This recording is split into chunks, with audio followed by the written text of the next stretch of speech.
All right. I am told we have a quorum. So this is a call to order, the first meeting of the lead-based paint remediation certification committee. That's the last time I have to say all that. Let's just start with sort of a roll call of the committee members. Thanks. Director Heckles, Mhm. Representative Harris, here. Senator Pinckney. I believe I saw her on virtually. Hang on, it looks like our online participants are muted, and I don't know why that's the case. So please hold.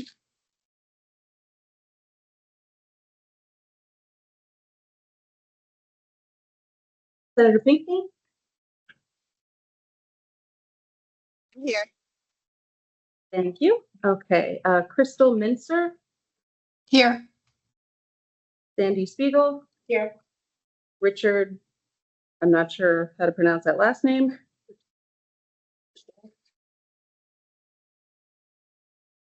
He is here. What's going on with our mic access? Okay, Christopher Vanderslice. Here. Andre Green. Here. Deidre Shepherd. Don't see her online. And Franchon Dickinson. Here. Okay, so we have 9 out of 10 members present. We do have a quorum. Wonderful. Thank you all for being here. My name is Matt Eccles. I'm the director at the Delaware State Housing Authority, and for these purposes, the chair of this committee. I wanted to make sure that we had the opportunity to meet. I think that today's meeting, my hope is that we leave here with a better understanding of our charge and of the work that lays ahead of us. I believe we have a timeline that puts this committee's work really into early April. I think it is that the report is due. March 1st. March 1st, even less time. Mustn't be confusing my committees. So, I would like very much for us to have that target in mind. I think it's important. Representative Harris and I talked the other day about making sure that this committee has come to some conclusions by that time so that there is enough time in the legislative session if the committee comes back with some recommendations that require legislative fixes that they can be done before the June 30 deadline. One of the ways that I kind of like to approach this kind of work is that this committee certainly is important in terms of how it comes together and looks at the questions that are in the bill, but also some other questions that may come up along the way. But I also very much believe in homework assignments. And so I don't expect that much of the work of this committee will be done during the time that we're here meeting. I'm hoping that more of the work is done in between the meetings and that this committee can be more efficient with everyone's time and come together to review and sort of pass judgment on the work that's been done in between. So I think everyone before you hopefully has an agenda for today's meeting and a copy of the legislation. I assume everyone did their prerequisite homework assignment and read the legislation. But I'd like to turn it over just for a minute to Representative Harris, if you don't mind, as the prime sponsor of this legislation, just to give us an overview from your perspective, what you hope for this committee to accomplish, what you intended when you created the committee in this bill, and just give us at the high level a little bit of your perspective and hopes and dreams for our work. Absolutely, thank you. So writing HB 70 was difficult. Anybody that was a part of the conversation knows that there was a lot of back and forth, a lot of stakeholders, a lot of feelings, a lot of hitting the wall with reality versus, our greatest hopes of how to deal with this problem. Unfortunately, it was difficult for myself because I would hear everybody's full story, but the public was not hearing the full story. There were not conversations between stakeholders. And to get to a space where HB 70 could fully be enacted really required people to be at the same table discussing open the possibilities that we have in the state. We know that lead paint is poisoning our our people, but we also know that there are limits as far as resources, whether it's the manpower necessary to do inspection, to actually do the work of remediation. Funding is very expensive. How do we work through all of those pieces? And so my hope for this particular committee is to figure out what do we have in front of us? How do we utilize it to the best of our abilities and keep our families safe? And while the first report is due out in March, and there can be an extension if we need one. Don't this that yet. This, well, I'm going to be realistic. This committee then does continue its work up until 2030 to just check back regularly. Are we on the right track? Do we have to adjust? What new things have been thrown at us that we have to equate for in our recommendations, so that we are always moving in the direction of progress while also keeping a pulse on what are our actual abilities. So I'm excited about the work that will come from this particular committee, and honored, and I'm sure that our Senate Prime, Senator Pinckney, feels the same way, to be able to be the ones that usher them across the finish line. Thank you very much. And obviously, making sure that housing is affordable is DSHA's primary mission. But we are also as concerned about making sure that that the housing that we provide and others provide around the state is safe to live in those homes. Okay, let's get to know each other a little bit. So why don't let's start with the DSHA staff. Caitlin, you go first. Just a little introduction. Tell us a little bit about this is for everyone. Tell us who you are, who you represent, sort of the constituency that you represent, and why you're here, why you're serving on this committee. And so yours can be pretty simple. Yes. So hi everyone. I'm Caitlin Delcalo, Chief Strategy Advisor for Delaware State Housing Authority. I am here because somebody needed to staff this committee, so that's what I'm going to do. You know what? You're just creating a reputation for yourself there. That when we have a committee to be staffed, we usually. Yeah. So thank you for your work, Bryce. Morning, everyone. I'm Bryce Gates. I am General Counsel for Delaware State Housing Authority. I'm here at the direction of Matt to be helpful and provide input. And hopefully, Bryce as well. Is this your third week? My third week. Third week. So we appreciate his very quick onboarding here. Let's start in the room, and then we'll go to the online. So, Chris, is it Chris? Or yes, Chris. My name is Chris Vanderslice, construction company, and I've also. So, I think the goal here is to do whatever. I'm serving here at the pleasure of the governor, which I appreciate very much. To do whatever I can to help further the legislation, make it something that's, and obviously to make sure housing is safe, protecting all tenants.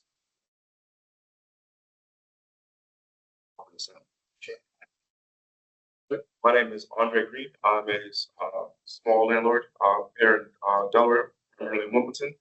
I was asked to be on the committee to provide some representation and some of the questions and answers for what the landlords are looking for and hoping to assist with and trying to get this bill together and suitable. Hi, I am Deidre Shepherd. I am a housing advocate in the city of Wilmington. I'm also a tenant.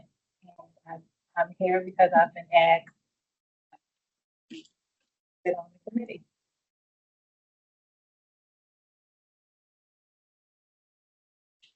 I'm Anything State else? Representative Carrie Evelyn Harris. I represent here in the 32nd. This is part of my district. So Magnolia, Dover, and Dover Air Force Base, Pickering Beach, and Kids Hummock. And I'm also the House Majority. Good morning. My name is Franchon Dickinson. I am the program administrator for Newcastle County's Remediation and Healthy Homes programs. I have been doing this work since 2012, starting with the city of Wilmington, in the city of Harrisburg, now Newcastle County. And I'm hoping that I can be an asset and contribute some real life experiences to both sides, the cost as well as the implementation of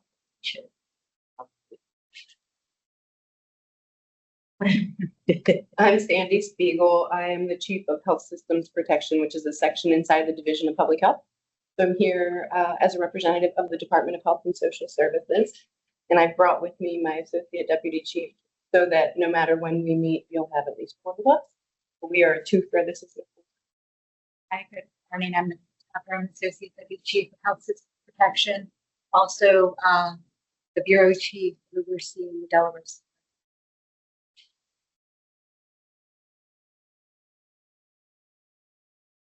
Online, we have Senator Pinckney and Crystal Mincer. Oh, and Richard. Good morning. I am Senator Pinckney, represent the 13th Senatorial District, which is Newark, Newcastle, and Bear.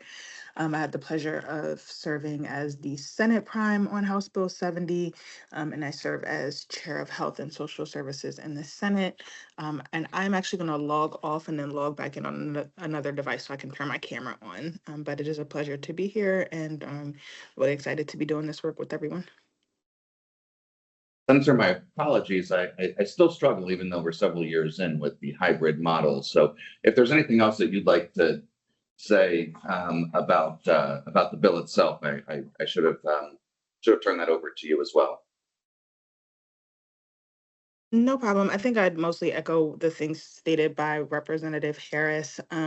This bill was probably one of the more challenging bills to get done this year, but it was because people are so passionate about this work from so many sides, and because there's so much to take into consideration on, first the health of Delawareans, but also the livelihood of landlords and the ability of landlords who, weren't at all promoting, exposing their tenants to lead, but expressing real concerns about how to do this remediation in a way that was sustainable and affordable for them. And so I'm really looking forward to digging into this conversation and first and foremost, improving the health of Delawareans and access to quality housing, while also balancing the necessity of the landlords through our state who are committed to the betterment of the tenants who they serve. Thank you very much for that. Hi, Matt, it's Crystal Mincer. Is it okay if I go now? Please. Hi, good morning, everyone. My name is Crystal Mincer, and I am the Vice President for External Relations for Delaware Tech. And Dr. Brainerd asked me to represent Delaware Tech on this committee. Prior to the creation of the committee, Dr. Brainerd had committed to working with DPH, EPA, and HUD and making sure that there was appropriate training for all this work, for all the lead abatement work. And so we're currently engaging in that. Since then, in the creation of the committee, I was asked to serve as Delaware Tech's representative. I'm looking forward to doing this very important work. And because it's Delaware, I just have to mention that I was formerly the Deputy Director of the Delaware Division of Public Health for 13 years. I've known Crystal since I was about 20, 21, 22 years old. And just to continue the Delaware theme here, thank you. It's good to work with you again. Last was Richard. Richard. Hi, my name is Richard Stachura. I represent the Division of Public Health. I am the program administrator for the Delaware State Lead-Based Paint Program. And I'm hoping to serve as a subject matter expert and provide information on some of the experiences we've had on our team, what works, what doesn't work, some of the roadblocks and challenges are, things like that, that we've experienced so that we can hopefully, move forward with this as HB 70 and, have it run as smooth as possible.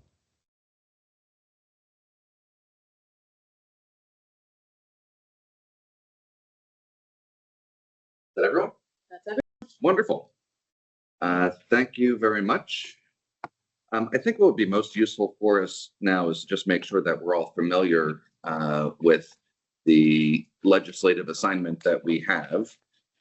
So if you're following along at home, bill page 9 of 13 at the very bottom of the page, I'll skip over sort of the membership and all of that.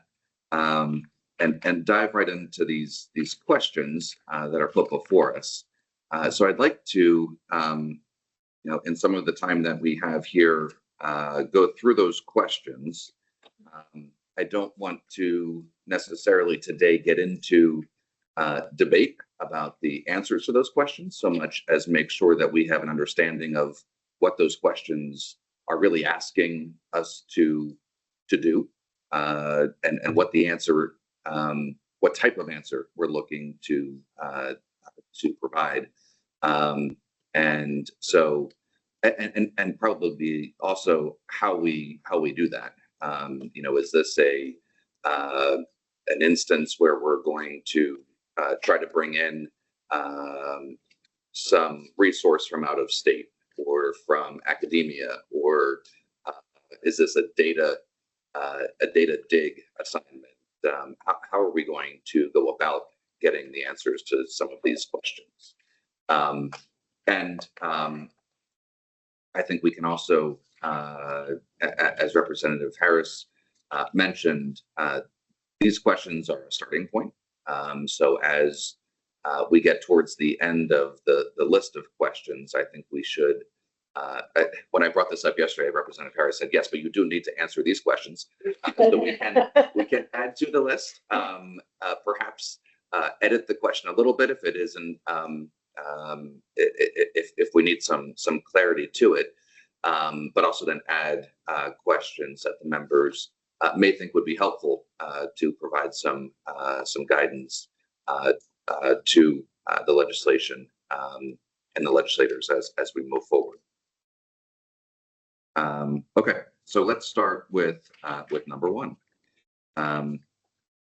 So number one is, are the existing certification deadlines in this chapter feasible? And if not, propose new deadlines to replace those enumerated in the different parts of the chapter. And I believe this is a reference to the implementation deadlines that are in the chapter.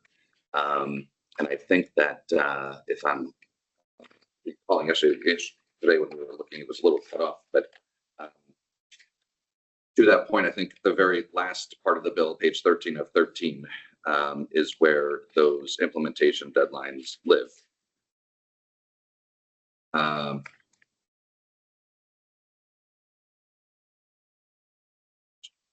It's March 1st, 2028. Correct, right?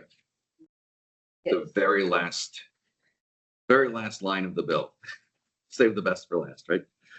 Final regulations implementing Chapter 54 of Title 25 have been promulgated and March 1st, 2028.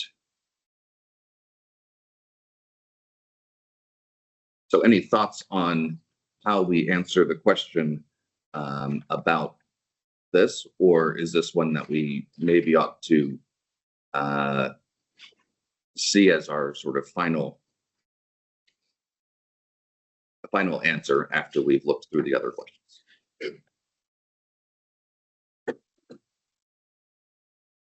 Just a quick point of clarity. So, as it says there, it says, not to be implemented or enforced until March 1st, 2027. But I want to clarify, if you go to page 2 and 4, lines 41 and 97, there's a fix, but no more than 4 years after, because as written, there's some implementation dates that are a little different based on turnover rates.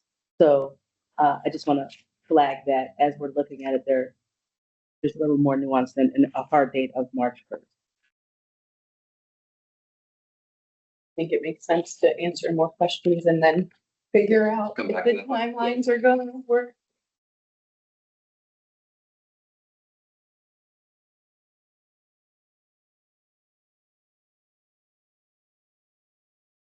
That make sense? Okay. Yeah. I'll move on with head nods, okay? Oh, we have a hand raised.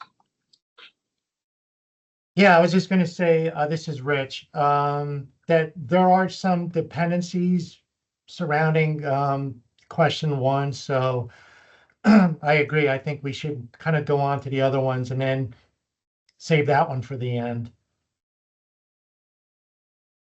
Very good. Question 2, how many current rental units in the state were constructed before January 7th, 1978? And how many are in each county? Would you like me to talk about that? Well, let's start with see if anybody has any thoughts on it. I'm guessing not. Anybody have the answer? I don't have it. No? I have,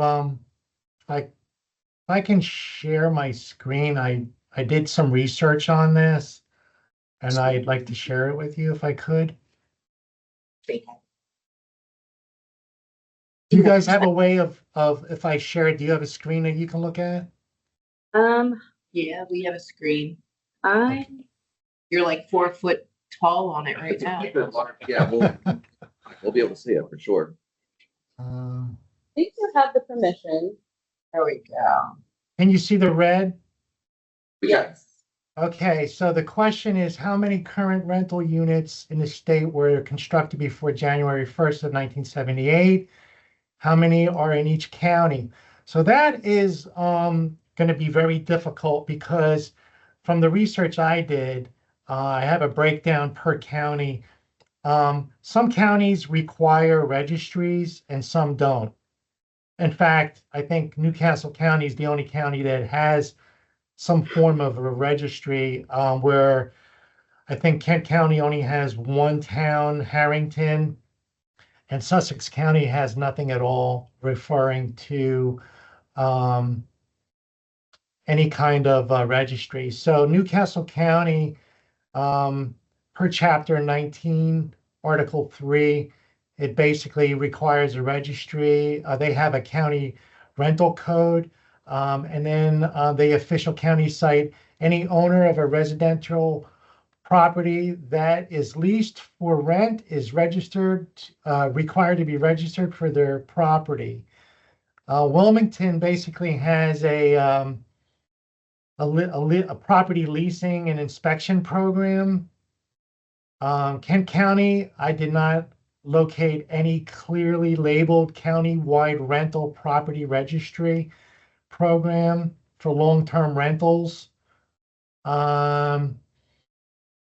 are local municipality rental lease requirements in some towns within Kent County. For example, the town of Harrington, which I just mentioned, has a rental license fee and rental properties for that town.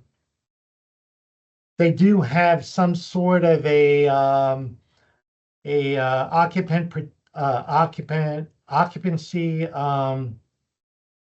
certification of occupancy. That's the word I was looking for. So they have a code where it says no building or structure shall be used or occupied until a certificate of occupancy shall be issued by the division head of inspections and enforcement. So that's going to kind of tie in with some of the stuff that we were working with my program, where the house is really old in Sussex County. It's like maybe 100 years old or so. And there's a rental in it. It's not registered. There's no lease agreement.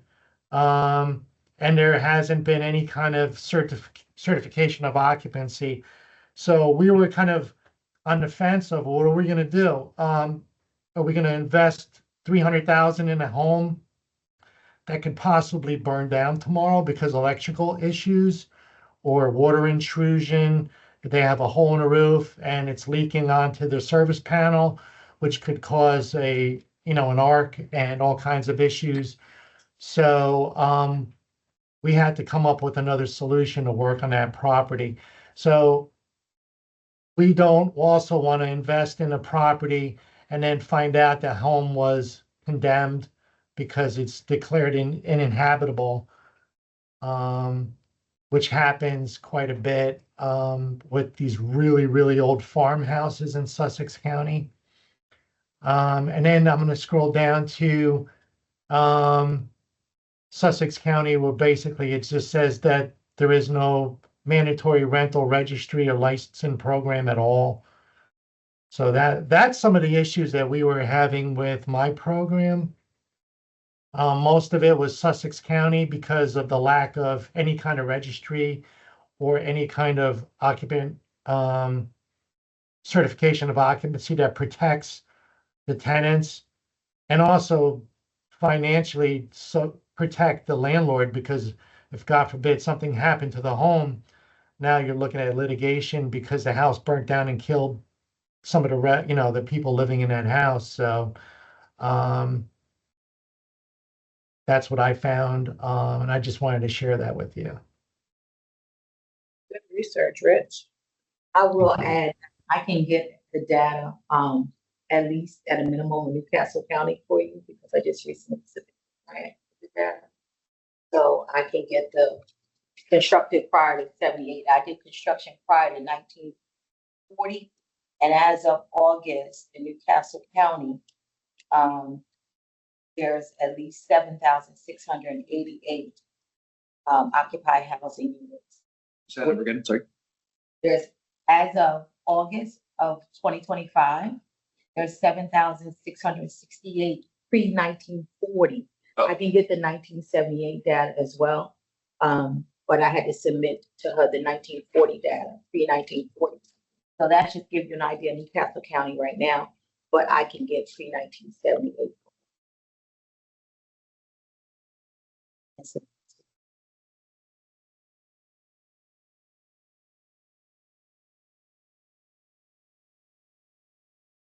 And so again, back to sort of process though, rather than even trying to answer the question. I don't know how specific we feel this number needs to be. Does it matter if it's 30,000 or 50,000? My guess, if I had to put a guess on it, it would be somewhere between 40 and 45,000, based on sort of national trends.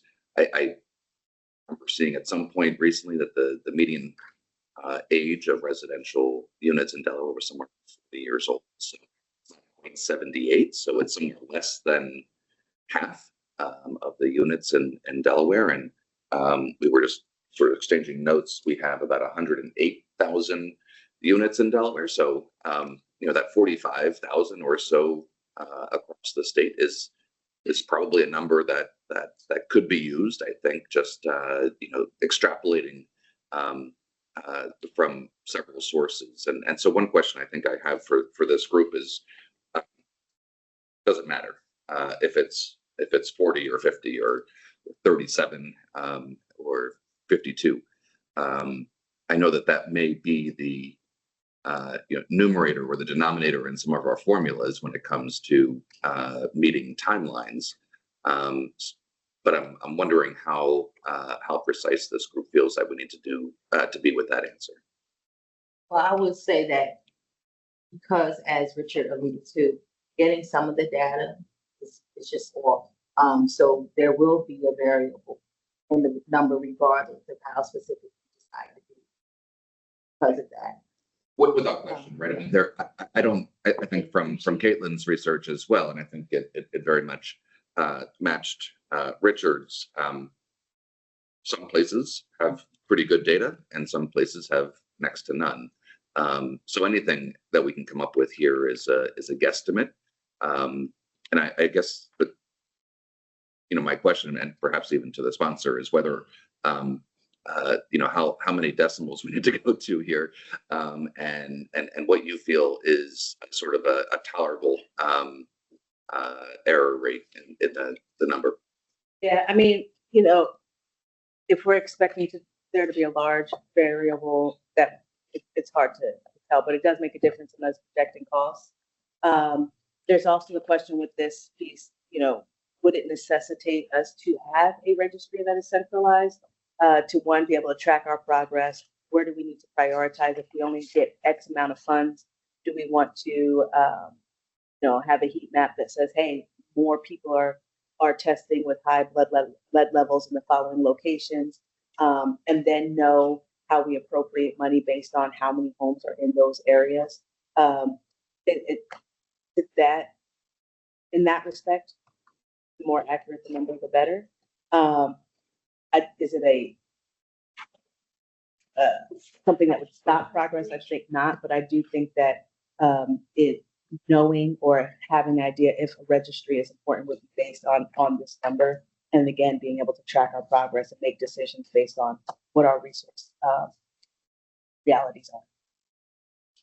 So would it be fair to perhaps have this committee work in this question in sort of two phases? One, come up with the best guess that we can right now, with a little bit better maybe digging into some of the data that we have than has been presented today, but we can come back at the next meeting with a review. And it sounds like maybe Richard and Caitlin have volunteered to help us with that that work. And French on you too, I think, maybe for the Newcastle County number. And so maybe we come back with a little bit better estimate, but we kind of roll with that for the first phase of this work, and then also think about making recommendations for how the data could be improved by creating new data. That's certainly a longer term thing, something we're not going to get done by March 1st. Richard have his hand up. Yeah, I agree. I think that starting off with a ballpark figure will help, and it's also going to help with, how much is all this going to cost all parties involved.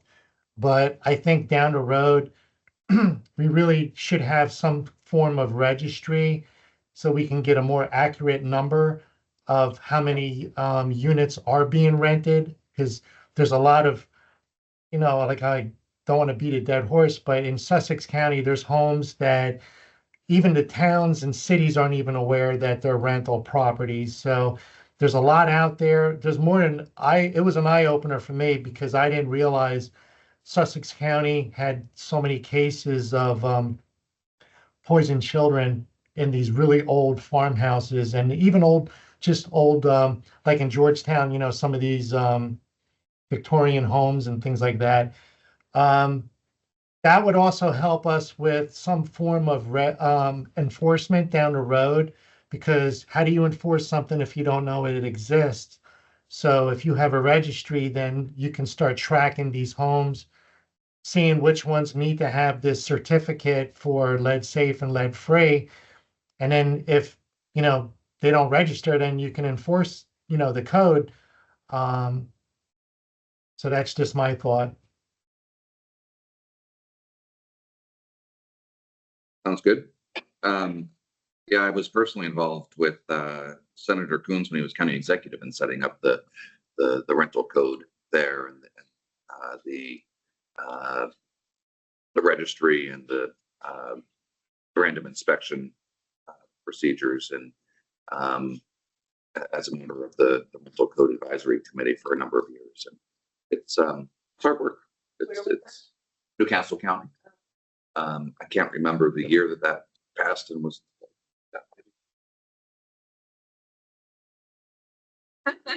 I have two apparently, at least the timing. But that was, yeah, they're I don't recall franchise.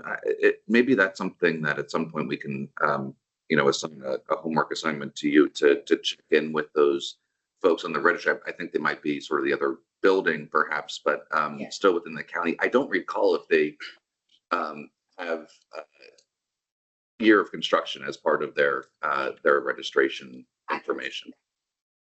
Yeah, that's too bad because that would have helped a lot, I think. Just a heads up, Franchon, I did reach out to somebody at Newcastle County already for the data and they were working on it. I remember who I was corresponding with, but I'll figure that out after this meeting and touch base with you. We're not duplicating requests. Thank you. But I'm right there, so sometimes. All right, so what I would suggest on this one then is that we that our homework be to come back to the next meeting with a guesstimate that that we can put together and present to the group how we got to that number, and see if it is something that this committee feels comfortable using moving forward as an imperfect but usable number. Just a quick thought on that. So, I mean, the data I think is important. Obviously, we kind of have to guesstimate at some point with some of the numbers, but I think it's also important to make sure we get as tight of a number as possible, the amount of units that are out there pre-1978, because a 5,000 or 10,000 unit difference, huge number from a landlord standpoint and a tenant standpoint. So that'll greatly impact the usability of the overall project. 5,000 or 10,000 additional rentals, big number. So, we're throwing out numbers, 5,000 or 10,000, depending on what we're talking about, is a big number. But when it comes to a place for people to live, that becomes a make or break situation. Especially as it'll impact the timeline for which they need to be registered, let's say for lead free, because we also need people paid to do the work. Yep. And doing 5,000 houses is not the same as doing 10,000. Well, and there's another piece there too, right? Just because we know when something was built, we don't know its lead condition, and so that's another layer of the data that I don't think we can aspire to. But so even within that, I think it's going to be really difficult to come up with. But let's see what we can dig up and how comfortable we feel with that, and we'll get to the group at the next meeting. Good. Number 3. How many approved inspectors or certified contractors are there in the state who can perform lead inspection or lead remediation and abatement? And how does the state incentivize and train additional inspectors and certified contractors to meet the needs of this chapter? And just before I ask for your opinion, I mentioned this to the sponsor yesterday. Some of these are 2 questions in one, and so we have more than 11 questions. I just wanted to put that out there. It's more work to be done. So I think this one is a question for on the contractor inspectors and contractors, and probably needs to be split along those lines, and then the sort of workforce development on both of those categories. So first, probably a data numerical answer, and second, more of a narrative response. I'll probably have to refer to Richard on that. Yes. I'd just like to maybe start with can we start with inspectors? And then come back to contractors and try to answer both for both if we can. Hey, Rich, can we call on you for your expertise for the answers? Oh, yeah, he's got his hands up. Yeah, I looked into this one as well. I just want to clarify the difference between an inspector and a lead risk assessor. There's a big difference between the two because when we're talking about an lead inspector, they're just going to identify the presence of lead-based paint. They do not determine the risk it poses. So what they do is they go in there with an XRF, they do dust swipe samples and stuff like that, and they'll determine where the lead is, but that's it. Now, a lead risk assessor, it's more a comprehensive report. They're going to use an XRF, they're going to do dust swipe samples, they're going to do soil samples, they're going to do a visual assessment of the paint condition. So in other words, is it intact condition or is it deteriorated? If it's deteriorated, it's declared a hazard. So you're going to get a report and it's going to tell you not only where the issues are in the house with the structural components of that house, but it's also going to tell you they're going to recommend ways to reduce or eliminate the hazards. So they're going to come up with methodologies. Is it going to be lead abatement or is it going to be RRP, which is renovation, repair, and painting? So there's different types of methods you can do. One of them is with abatement. It's a permanent solution to get rid of the hazard, where RRP, which is the renovation, repair, and painting, is typically the hazard. The lead is still there, but you've wet sanded it, you wet scraped and wet sanded the component, and you knocked off all the loose paint, and then you primed it and repainted it. So that's a typical RRP solution versus taking off a door, wrapping it in plastic, and then throwing it out. That would be lead abatement, or a window or something like that. So that's the difference between the two, lead inspector versus a lead risk assessor. Hold on, Wait, pardon wait, me. wait. Can you pause just for a second because I have a question. Okay. So I was just skimming through because I don't see, looking at the sponsor, any reference or definition of a lead risk assessor. This is the first time I've heard of it. So And that's Yeah. why he's pointing it out, because he thinks this question probably should have said how many lead risks. yeah, but Correct. again, Yep. I don't remember ever hearing about assessors when I'm here. In fact, I was excited about it. That's why I wrote here. But that is a big question as well. So knowing those differences would be important. And also, I'm glad that Richard mentioned it because there is a difference between a component having lead-based paint versus it being a hazard. It's not considered a hazard unless it's deteriorated component, meaning the wood is damaged or in the chip paint. So that's a huge difference that the general public, and sometimes we get confused when we're dealing with, especially when we're dealing with landlords, what signifies or what will trigger remediation. Okay, so hopefully somebody tapes that because that's one of the answers, number 4. I just want to make sure we're starting with the questions that we have in front of us, and I think this is an interesting. So how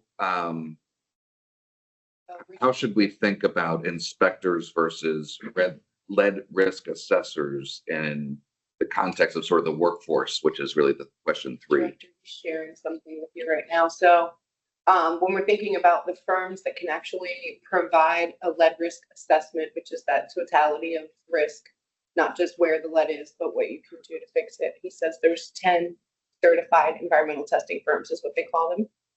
We could also pull data for the inspectors, but those again aren't the ones that are impacting the majority of the work for this. And then I think for the second question, how does the state incentivize and train additional inspectors? That is important, and it's something we're working on now. So Rich's team is the recipient of a HUD grant that's working on capacity building. And part of that is building a curriculum with Deltec to train more folks in doing lead work. And there will be subsidies provided for that. So for clarity, just to make sure we're also following the law, which is technically we would have to answer the questions prescribed, but then you can always add to them to say, hey, assessors was never, considered, and this is our recommendation around.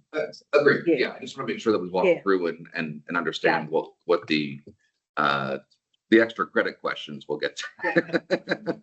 Number of certified inspectors. Who certifies the inspectors? Yeah. Well, that based off the bill, the department does that. So Yeah, we do. we really haven't defined what an inspector is. So how could we answer that? I think that'd be the hard part because we haven't defined what an inspector is or who. Does he have it for you? I mean, Health and Social Service, when we talk about the department, that's in the definitions, that is DHSS and And specifically DPH and specifically Rich's Delaware State Lead-Based programs. Those certifies the inspectors. they get certified through a national training program that the EPA produces right now. And what you'll find, and I've had this conversation with the Representative Harris, is there are no training firms certified in the state of Delaware. So we have to send people to Maryland or New Jersey to get trained, and then they have reciprocity and they come into Delaware. So Rich, can you run a Salesforce report for the specific question in the law, the number of inspectors for us? Not today. Inspectors, yeah, I can do inspectors versus lead risk assessors. And then I'll come up with a number for you for both. Well, I have 10 for lead risk assessment firms. I can do it. Do you want it? You mean individuals? The question is how many approved inspectors? Okay, so that would be individuals because, okay. So we Individual. want inspectors, individuals. I can look up the firms I too. understand. But, on the first page of the bill, the lead inspector means as defined in regulations promulgated by the department. I mean, has there been a definition of what an approved lead inspector is? I can look at that. But again, I don't want to, Homework. I want to make Yeah, sure so that, that we can get accurate. I was just thinking so we get accurate information for the. so for the inspectors, we would like, and it looks like DHSS is going to be assigned this homework assignment. So let's get a definition of and sort of the requirements for inspection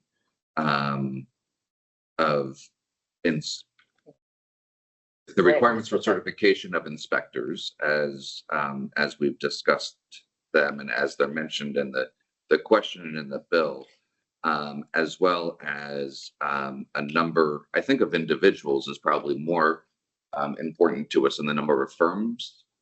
Yeah, well, probably. Yeah, they're usually when it's in order to register your firm, you have to have an individual certified as well. So Mhm. But in terms of time and cost and things like that, 10 firms with one person each or 10 firms with 10 people each is the big difference, right? So we really need the number of inspectors. And I think that ought to sort of help us with part one. I think the definitions and the requirements will also help us answer part two, which is how do people achieve that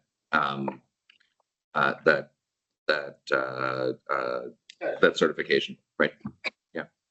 Just real quickly, just so folks on the committee understand, all of these questions didn't come about in a silo. For instance, if we're talking about this one of the concerns from both the advocacy side and the property owner side was, what about timing, right? Advocates are like, people need to know if they're safe. And then property owners are like, well, you're possibly going to charge us if we don't get this inspected. And so we're going to be on the dole until somebody comes up. how long are we expecting to get an inspector, which is why there's a provision in there that as long as you show that you have an appointment, you can delay, but we need to know if that's a real issue or not, right? On both ends. So just so you guys know, when you're looking at these questions, they're not in silos, they're based off of conversations we've had, that we don't have clear answers to. And look, I don't want to be too complimentary of the legislature, but that's exactly why I think it's important for us to go through these questions, because they are sort of leading us to, in a way, back to question one, which is the question I think that that's most, and all of this is feeding into that. I think that's why it's really important to go through this, because they really were well thought out, and will get us there if we can answer these 11 multiple part questions. I think we'll have a pretty good idea of then whether or not we can meet these deadlines. And you can feel free to compliment myself and Senator pick me all you want. We got beat up writing this, so We'll give you the questions. The questions made sense. How about, yeah? Okay, we'll start there. I just don't want to make a habit of it. And how do we want to address this new concept of a lead risk assessor? It does seem like there is a difference. Is there a separate certification? Yes. Okay, so can we get from DHSS the same data points, then the definition of what that is, the requirements for certification, and the number, and how, I guess the definition of requirements for certification, I think would make sense, and will help us with that second part of the question as well. Does that make sense? Yes. it would also be helpful for guidance if we would need to eliminate the need for an inspector and just have an assessor, or if there's a need for both and what their duties would be helpful as a takeaway from. Did you hear that, Richard? Well, with one, like with the lead risk assessor, you're going to get a comprehensive report, which is called a LRA, lead risk assessment report. With the lead inspection, I don't believe that they. Oh yeah, they do. They do provide a report.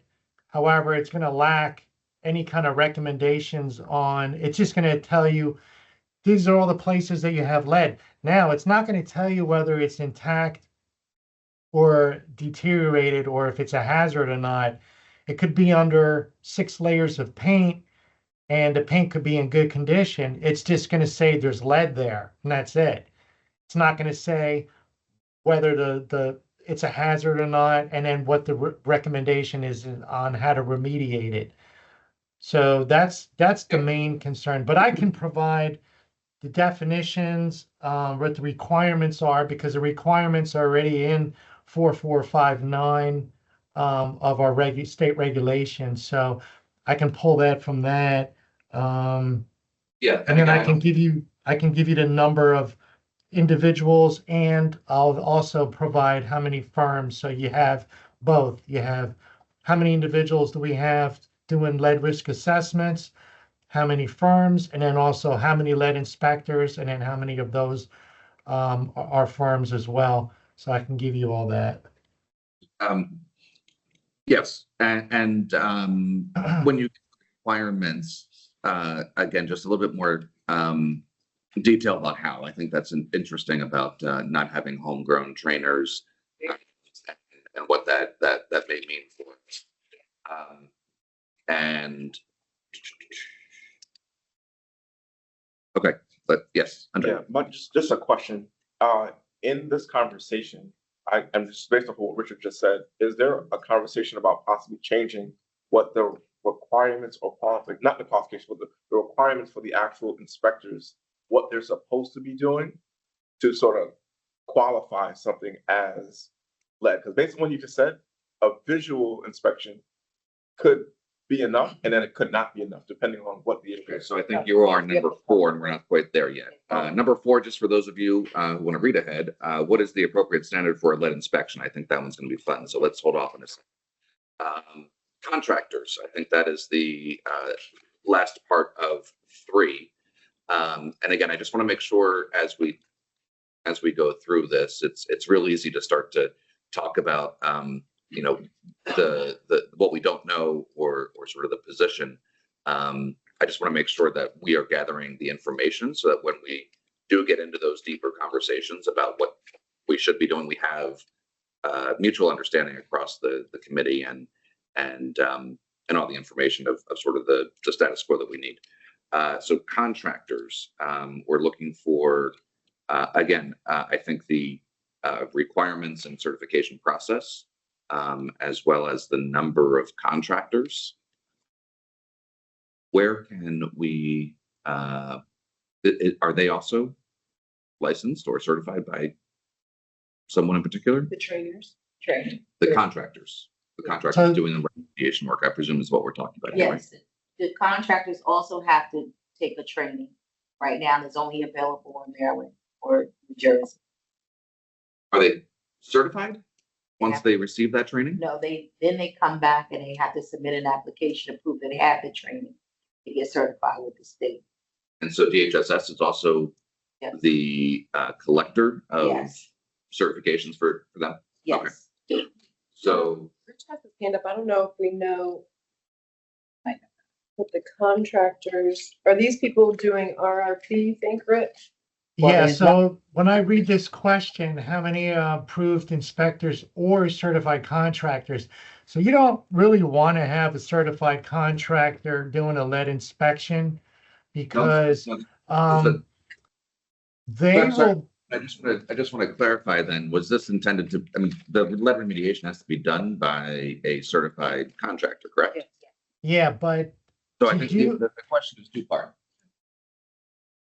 so when a contractor, they're basically, if they go to a house, and they want to do a lead inspection, they're going to use like a kit that they're going to get from, Home Depot or Amazon. They're not going to have an XRF because that's like $20,000 to $30,000 investment right off the bat. Richard, let's not go down that rabbit hole. That's not what the question is. How many lead certified contractors for lead remediation and abatement?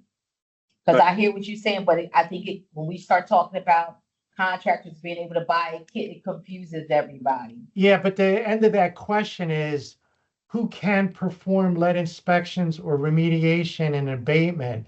So I know. you're kind of, they're putting everything in a bundle where it's separate. There's I the understand. contractor does something separate than a lead risk inspector. Yes, I understand, but let's answer the second part of that top question. Do we know how many approved lead remediation and abatement contractors there are? Do we have? Yeah, I that can number? get the numbers from my report from Salesforce has all that in there. I can get all that for you. I think this question also, Richard brings up a good point. So the question is, how does the state incentivize and train additional inspectors and certified contractors to meet the needs of this chapter? We really still haven't defined what an inspector is, right? And then certified contractors, it's really going to depend, the type of contractor doing the work is going to depend on the type of work that's being done. That's Yeah. correct. So you're going to have an abatement contractor who's going to come out and remove lead paint. You're going to have an RRP contractor that'll come out and do possibly interim controls or do renovation work. And then if it's just simply removing lead dust because they did some sort of a thing, it's just a cleaning that pretty much anybody can do. So there's a lot of definitions in this one question, and I think it's impossible to answer the question until we get all of those other points made, right? It's very much on point. Very much. Good point.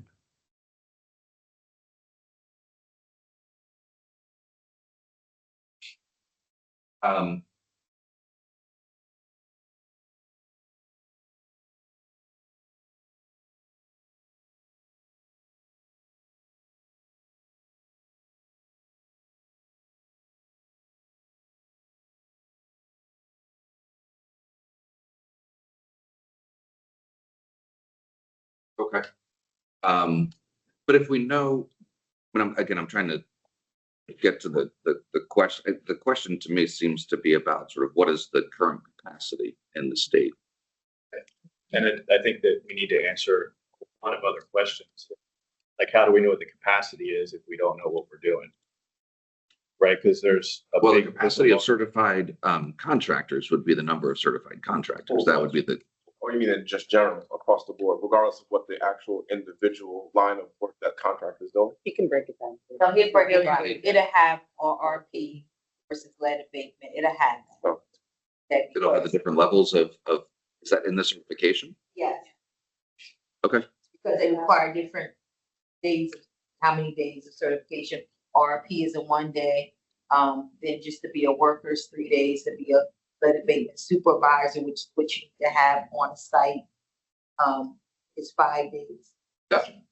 right, and then you have to, the firm has to be. And then the firm has to be certified based on that individual, having an individual that meets that criteria. Okay, so let's get, It might be worth having, I'm sorry. Yep. It might be worth having certified just contractors in general, because a lot of this work can be done just by contract. Or not a lot, some of the work, I should say, can be done by a regular. So some of the interim controls, right, can be done, well, they would be done by an RRP contractor, but if it's just cleanup of dust sample or dust or something, that would just kind of have a perspective. Then if we know how many contractors are out there, then maybe those contractors can be certified either as RRP or abatement contractors. So it gives a better picture of the overall workforce. Yes, that's the only way we can really evaluate the capacity. So I'd just like to touch on one point. So the EPA, the way, because when I first started, I used to get really confused on what's the difference between RRP versus lead abatement. And when you go to the EPA website, they basically have it written out where if your goal or the intent is to remove lead from a home, there's an LRA involved, and that would be a lead abatement project. If you're installing something, like you work at Home Depot and you're an installer and you're installing a dishwasher and you got to drill holes in the cabinets and stuff like that for the piping, your intent is not to remove the lead. You're there to install something, but you're disturbing the paint. So that would fall under RRP. Now the methodologies are a little different because there are, where you're stripping the paint versus throwing the component out completely. But what I was trying to get to is typically if the goal is to remove lead, so basically the lead risk assessor would come in, they would do a lead risk assessment, they would have a report, they would have all the places identified where the hazards are, and they're going to recommend what the action items are to remove that. Now the certified contractor is going to use that report as a roadmap on what he needs to do. So he knows what kind of work that's involved in the project and how much it's going to cost. If you just have I'm sorry to interrupt, but, and I look forward to your presentation on this. But we've got more questions to get through, and I just want to make sure that we're coming to, I really just want to make sure that we understand what the questions are and what kind of information, just like that, we need to sort of consider and present at some point down the road. So I want us to, because there are several more, I want us to get through these questions today, so that we're establishing a path forward for this committee. So, Representative Harris, do you have a- Yeah, just really quickly, I don't want to miss the incentivized piece. And the reason I say that is, again, all of our trainings are offered outside of the state. There's a cost to the contractor or the person looking to be an inspector or an assessor. And so how do we incentivize that, with the time away from their work here? Also, there's just the cost of that program.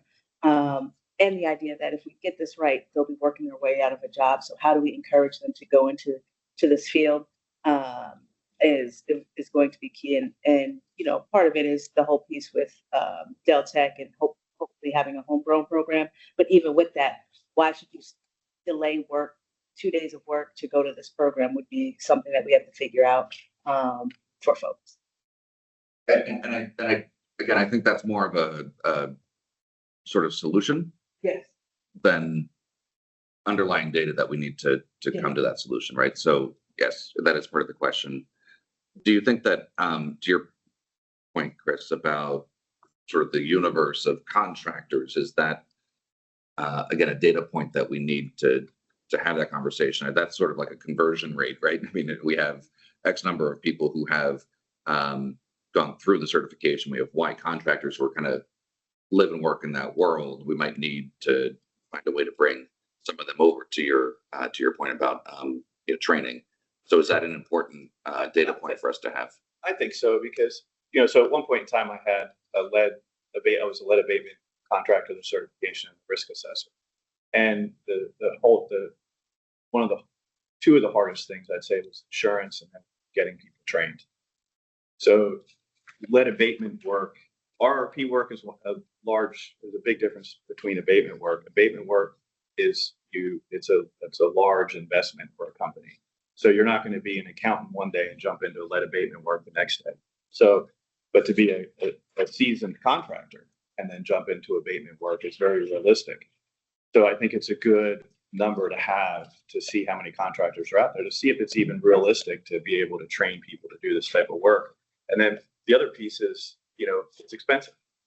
So another data point that would be helpful would be insurance costs. How much does it actually cost? Because that's probably the biggest cost, other than training employees. How much is insurance to be an abatement contractor? I mean, part of the reason we didn't pursue it is because the insurance was astronomical to be a contractor. That was the deterrent for our request for proposal too. Yeah. So I think it would be because that would add to the feasibility of it, right? So not only do we have the seasoned workforce to jump into abatement work, can they get trained? Do we have training facilities here or at least local? And then what's the barrier to entry? And the barrier to entry should potentially be that insurance. And are there carriers out there that are even going to want to underwrite that risk? Because that was the other thing I had. I couldn't find carriers that would underwrite the risk. So you only have I forget who it might have been, like Zurich or Cigna or one of those big guys. I forget who it was. It's years, but I mean that's an important piece of information to determine the ability. Where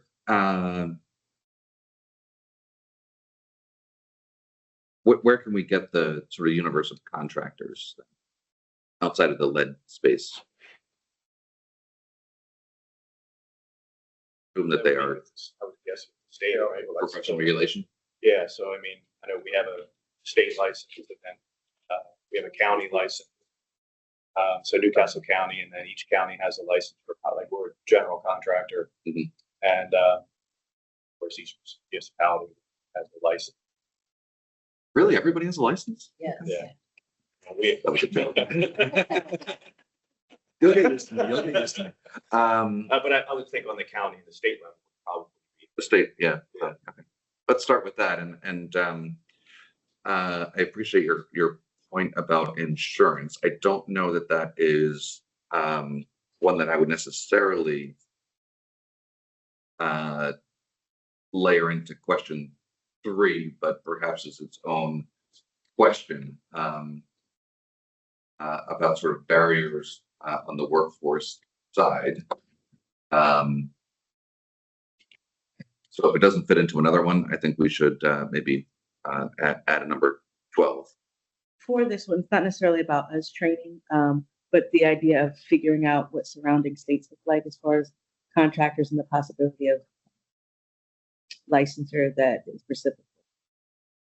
So maybe, especially as we're building our workforce, being able to bring in folks from Maryland, Pennsylvania to help us with our risk assessments, et cetera. Okay, good.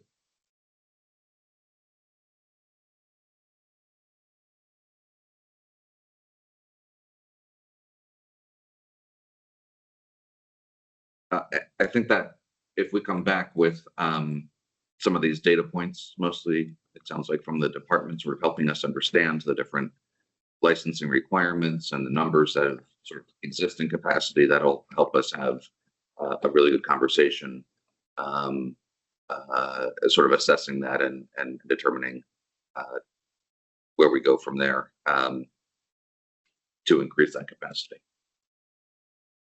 Okay, anything else on that one? Hate to ask. Yeah. Are we on Um, number 4 now? Let's move on to number 4. This one will be fun too. What is an appropriate standard for a lead inspection, and how should lead safe be defined and determined? I'm sure a lot of people have a lot of opinions about this, right? So how can we facilitate a future conversation about this, again, by sort of level setting the current environment? Is that a question about, is it an EPA definition? Is it a DHSS definition? Again, The first question. The second question, the EPA does not have a definition of lead safe. So we would be making a statewide one, and it would be similar to language like used to describe the state where a property has been evaluated and determined to have no deteriorated lead-based paint or lead hazard, lead contaminated dust. So we would be making a state definition for that, and we can put it into our 449 regulations. I was looking, there's no definition of lead safe or lead free in the current lead-based paint regulations. So we can work on that. And then but so this is again sort of bringing back to this group maybe so is that EPA that you just cited, or no, the EPA doesn't have a definition. They don't either. That was Okay. AI. see, now we know your tricks. What about other best practices in other states? Is that something? We wouldn't make the definition without sharing it with you guys. So we could use surrounding states. We could use, there is some informed language from other places, just the EPA doesn't have a definition of lead safe. And that's because in their minds, there's no safe level. But we're getting rid of the hazard by making sure there's no deteriorated Sure. when we do remediation. So be lead safe, lead free. Yes, Right. thank you, yes. The So difference between lead safe and lead free, But there is no definition. but there of is no lead safe. definite what by the Do you have EPA. one? And you guys have one? No. No, okay. So yeah, we would have to. okay, so why don't we look around? I think that's probably the best thing to do and bring back to this group some best practices from either federal. I would suggest perhaps looking at HUD too. I don't know my time there that I came across a specific definition, I but feel like HUD and EPA are going to avoid the words. they lead might. safe. They might. But not all states have. I'm sure there's. But other states or other jurisdictions may have. I mean, there's got to be some standard that either triggers remediation or sort of Well, defines the there crossing is of the finish now line in more terms of The remediation. EPA and state, they all have what triggers remediation. That's a whole different thing versus what is deemed lead safe versus lead free. Okay? Yes.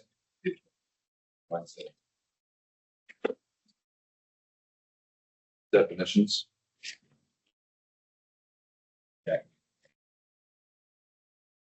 We don't have line numbers on these. What's the word? Lead free is page 1, definition number 8, and what was the other one? Oh, that's great. 10.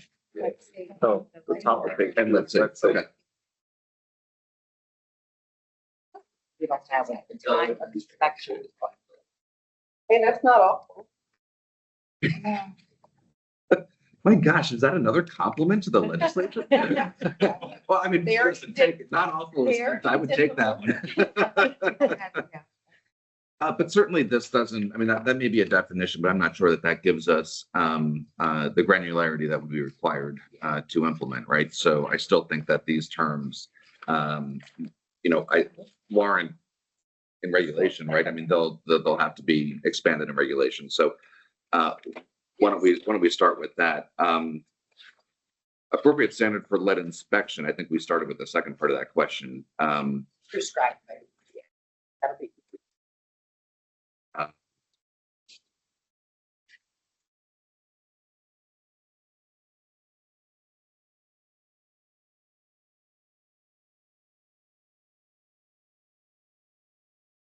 Then, of course, not to add questions to already lots of questions, but you may want to also know the standard for a lead risk.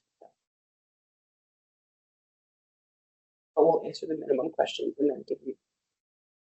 Yeah, and I guess we still need to define what a lead inspection is. Yes. Right, so even though That goes back to there's the the EPA definition of what a lead inspector looks at, but that's depending on the definition of what we come up with as a lead inspector.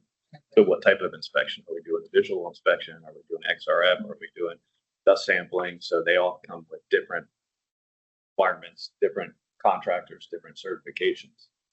So it kind of comes back to the other questions that we were asking. So I mean, it's not, I don't think that's an easy question to answer without answering a whole bunch of questions. Right. Well, we could technically answer the question here, but we know we. Right. Well, and again, I'm not trying to get to an answer. I'm trying to get to making sure that we understand the definitions and the context, so that we can get to the answer. So does that mean, though, that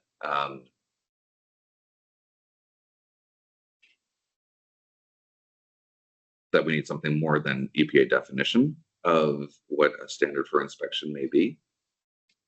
But to so evaluate whether EPA's definition of a lead inspector is a definition, but it depends on the type of inspection we're doing, right? So for instance, McWright Associates for HUD or Section 8 inspections, they do visual inspections for chip paint, and they're certified to go in and look and say, okay, this is built prior to 1978, high probability of lead, you got chip paint, deal with it, right? So that's an inspection, that's an inspector. So I mean, I think we need to understand what kind of inspections we're doing before we just say we're going to apply. I agree generally with what you're saying, but also I was saying actually to Franchon about with changes happening at the federal level, we might want to decide if there are definitions we like at the federal level to make sure that we codify them in our own state code before they can shift, and then we're kind of in a space of having to circle back to make changes. To not just point to the EPA Correct. definition, But be clear, in our- redefine like, it oh, in we our like state. that, put it here. Yes. Yeah, Yeah. understood.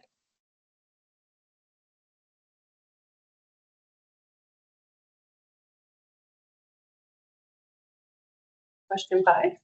well, I'm not sure. I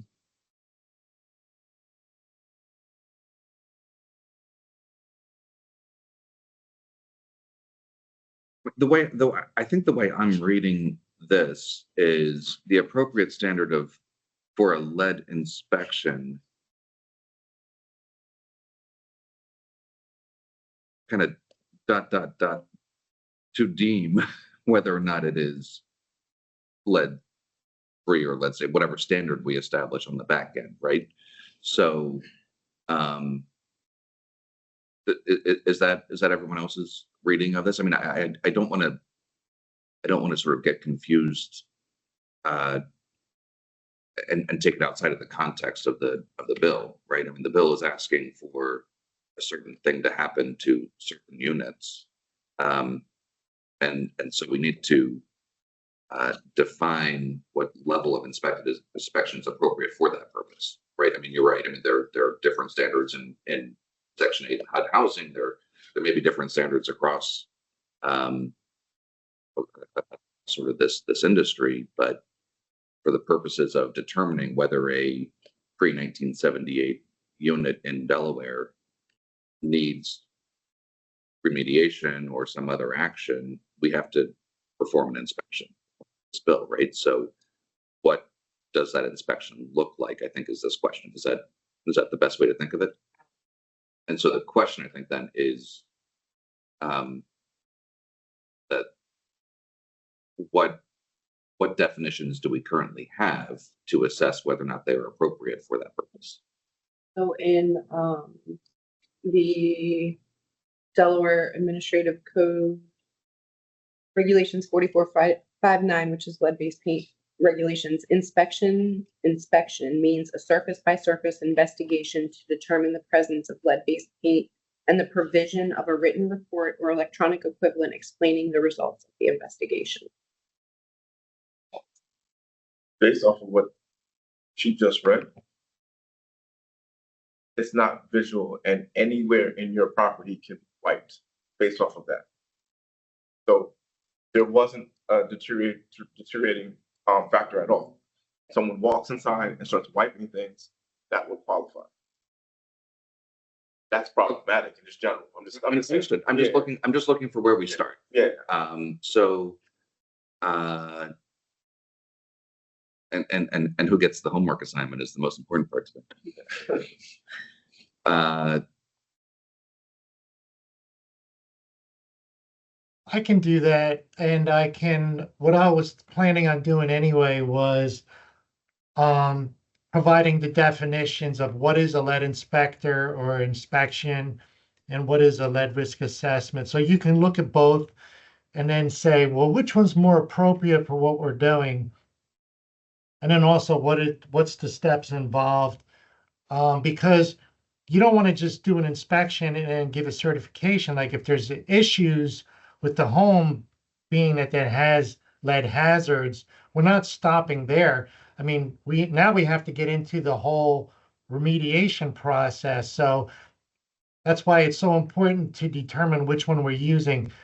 I'm leaning more towards risk assessor because that report's going to follow this through all the way to the very end, where an inspection, you're just limited on how much information you're getting.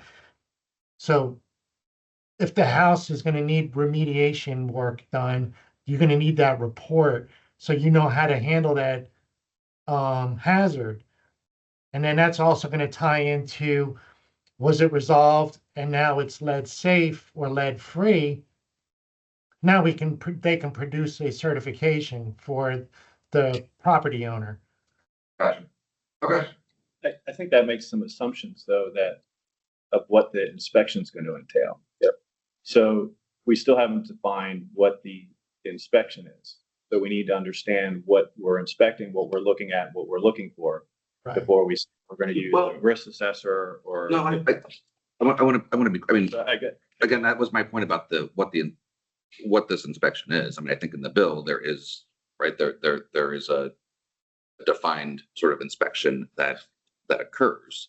I think that's what I want to make sure we're clear about, right? I mean, so in this bill, and that there's a required check to get away from the inspection language, right? And that's the inspection that I want to make sure that we're clear about. And what standards, what that looks like, I think is to be determined. But I wanted to start with.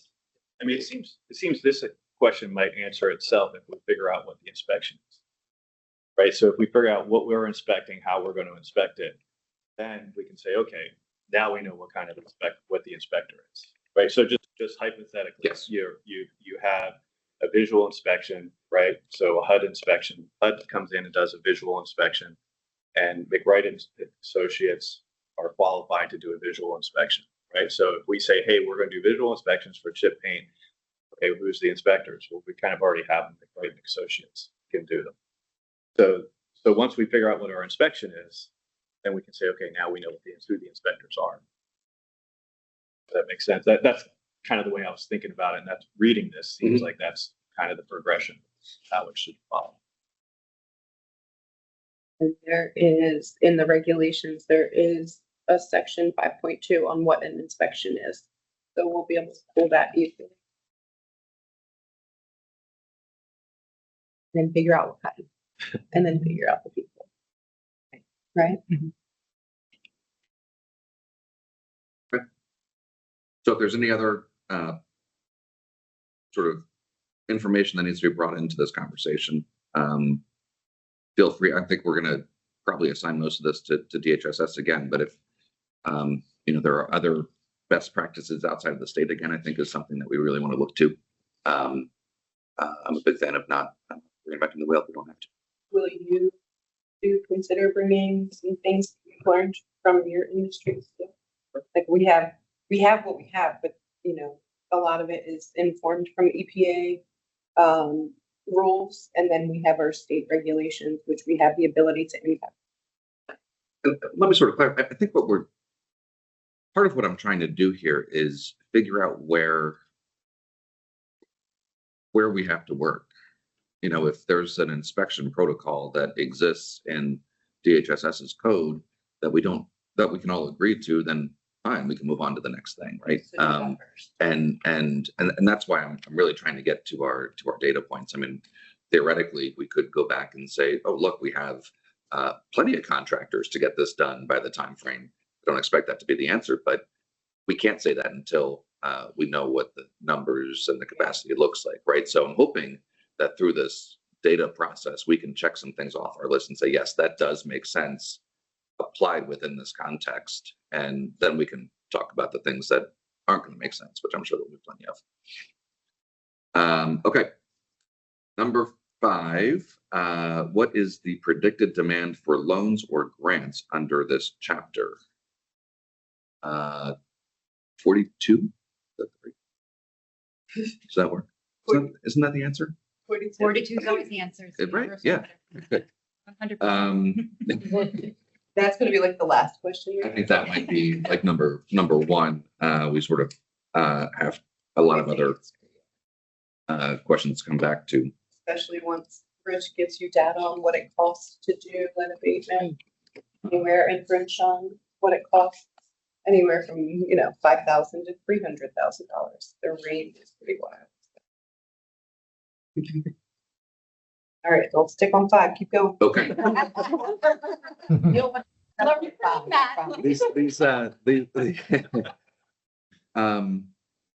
These get a little more sort of esoteric as we go through here. So if not the department, DHSS, what state or local agency, department, or program is better situated to implement and enforce this chapter? Oh, and I think you might, the department. Oh, no. let's here's what Clarity, the department is as with DHS. Okay. Nice. Listen, I've had a cup of coffee today. Definitions. Okay. No, so I think, again, in the interest of sort of understanding the landscape, would it make sense for us to understand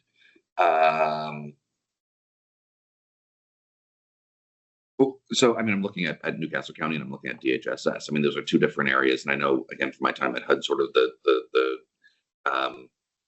Newcastle County does a lot of work in this space. So does the state.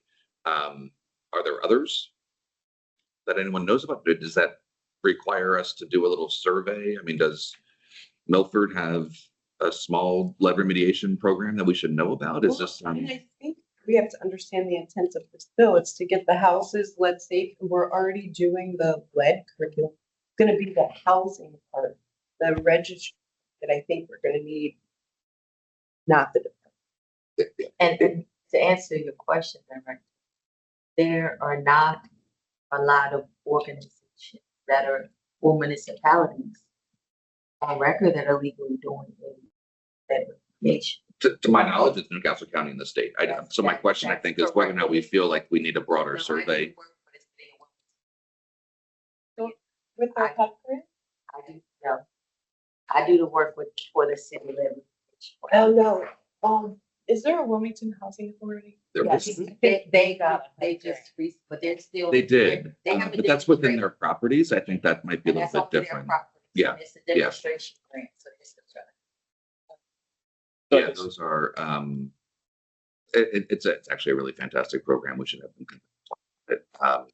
But it is confined to WHA owned public housing and rent sites. as far as owner.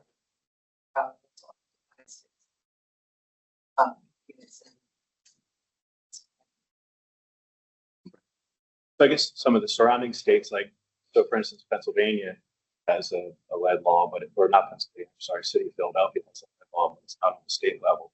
And then some of the other municipalities are doing it. And then Jersey has a state law, but then all the municipalities implement their own program. So, I mean, I don't know if is that kind of what you're referring to, is having each county or municipality? I think that's what the question is asking us to make a recommendation on.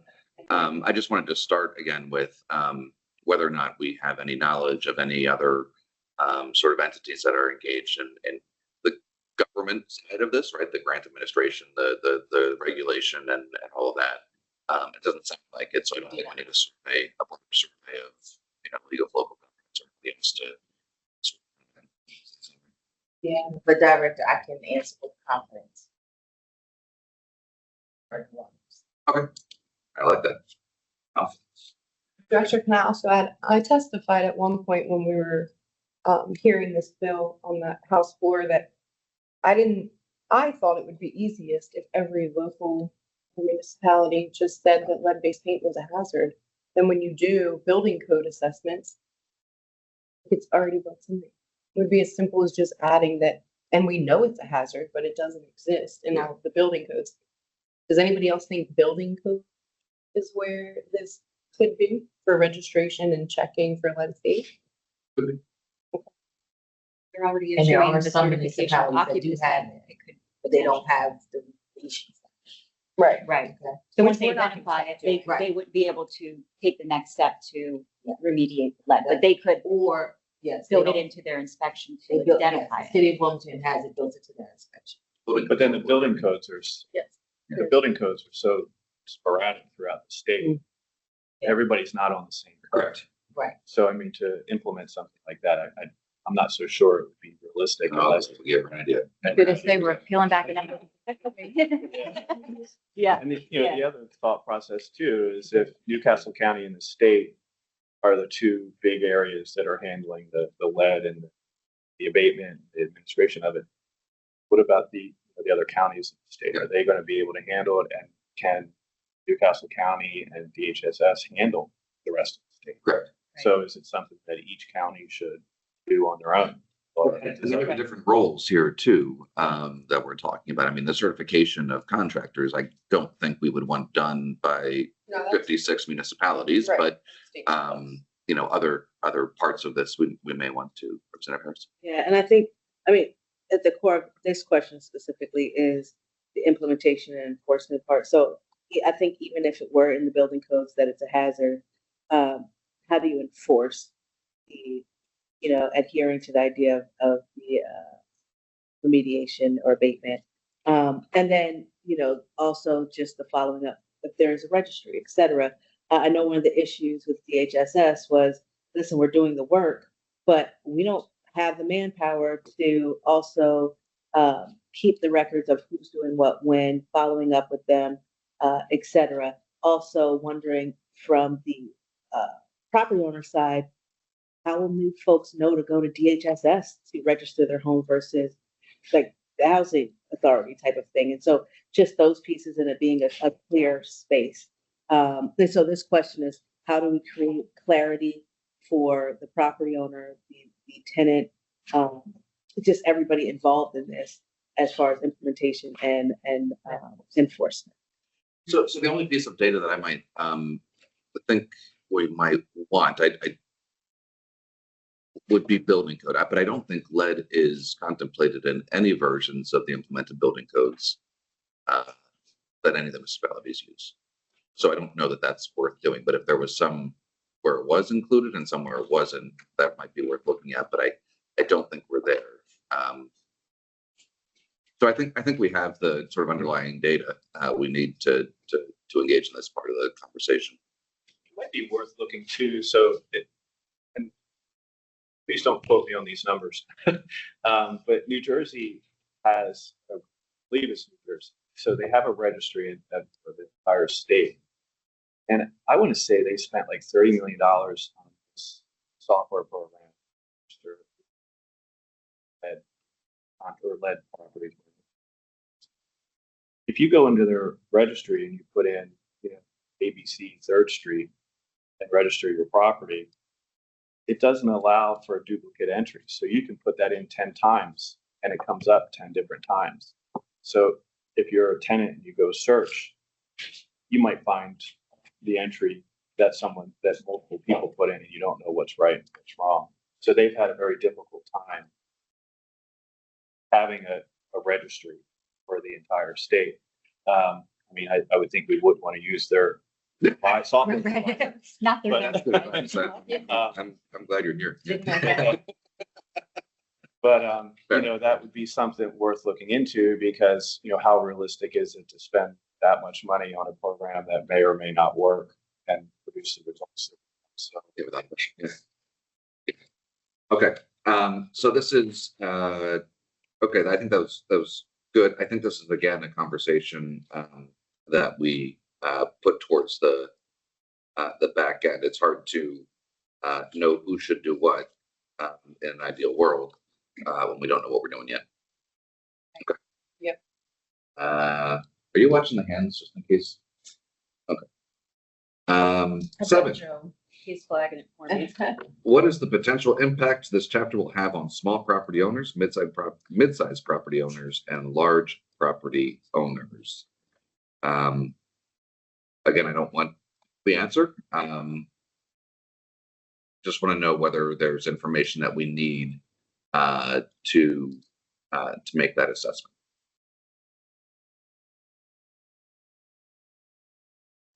We need all the above questions. Yeah, I mean, we need to know available contractors. Actually, probably the most important thing on that would be understanding what the inspection entails. Sure. So what's it going to take to inspect? And then, how much is it going to cost for the inspection?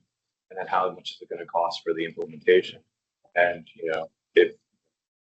I think they're the two big factors, right? Because let's be honest, that landlords are going to pass that cost through to tenants. They have to at some level.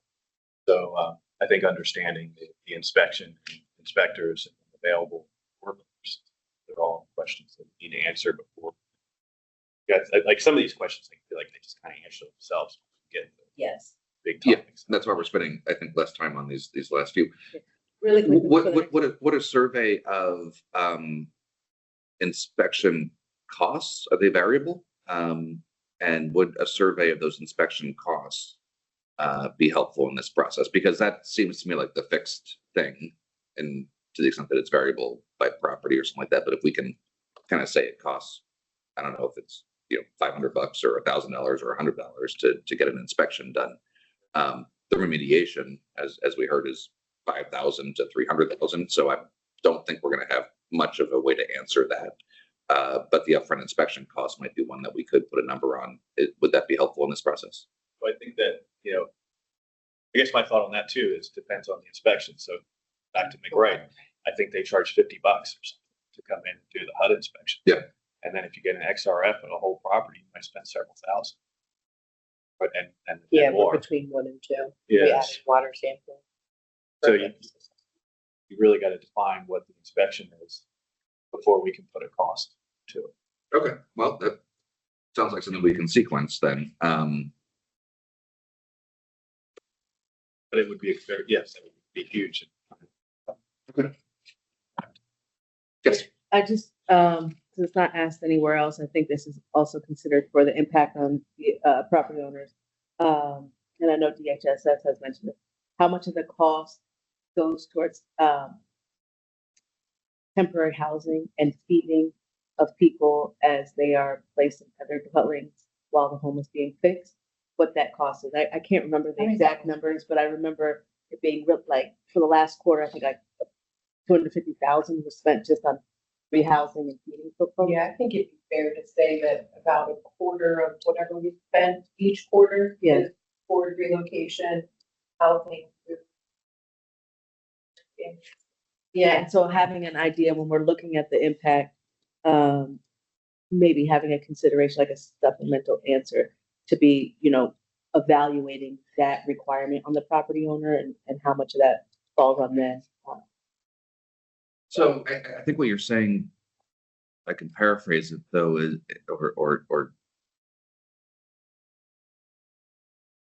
I think your recommendation might be to look to the Newcastle County and DHSS programs as they're implemented, and try to assess whether those costs, if they're transferred sort of to the private market, would be similar. Is that fair to say?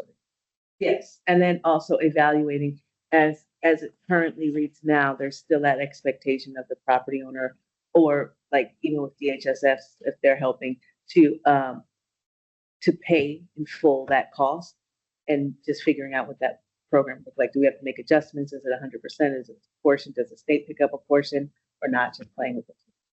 And so we need to just, when we get to those, when we get all of our data Mm-hmm. and we start evaluating numbers, we just need to put attention on that. Yes. I have a question. The numbers you guys currently have is based off of what? So we currently, the Delaware State Lead-Based Paint Program is a program that was implemented based on Senate Bill 9, which activates when we identify a child with an elevated blood lead level. So we have to wait until there's a poisoned child, test results to come through our childhood lead poisoning prevention program. That referral gets sent to Rich's program. They do research to determine if it's a house built before 1978.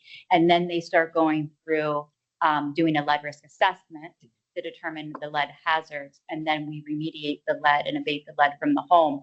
We also place the family in an Airbnb or hotel, provide them transportation, meals, and incidentals during that time. I would say this last fiscal year is really when the program's been up and running. So we have recent data on that small percentages of the houses that we have touched. And we are finding that it is a large percentage of our funding that goes to the replacement of these families. And that And number so far is what? So if Representative Harris alluded to the spending of about 250,000 in that quarter, we're looking at spending $1 million each quarter. So that's a quarter, 25%. No, how many families I'm talking? I was I think curious. it was 9 you told us, right? 9 families? I think it was 9 houses. Right, I will be Small. able to give you an estimate from 2012 until present per unit on what relocation costs average per family. And because there's multiple ways that I relocate families. We actually rent a couple of houses because it was costing too much to rent multiple rooms at a hotel or Airbnb. And therefore I actually have, my average cost, I'm sorry, I don't have it with me. I actually can give you an average cost for relocation, based on internal controls, lead abatement, and include time for clearance. Because you gotta understand that it has to include time for them to get out the unit, to do the work, to get the clearance, and then return back. So, And if they fail the clearance, that's additional days, but we can provide that, but it's a very costly. I spend about 25 to 30% of my budget. Yeah, it just for reference, Andre, so when we spoke in, like May with DHSS, at that time, they had just opened up their first quarter of some of the funding they had been given. They spent approximately $600,000 on 9 homes, 6 in Newcastle, 1 in Kent, 2 in Sussex, just to do that remediation. And of that, they expected that about $80,000 of that 600,000 was real. 80,000. Yeah. A most recent unit I did, just to give you an example, most recent unit I did, which was 14 days to do everything you get, plus relocate client and plus some stuff with it. I spent 52,000 on a remediation, spent 2,900 on. so let's if you could for both programs,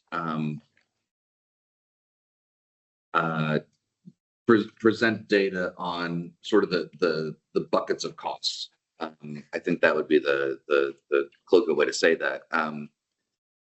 Like average Because- cost per unit, average relocation cost.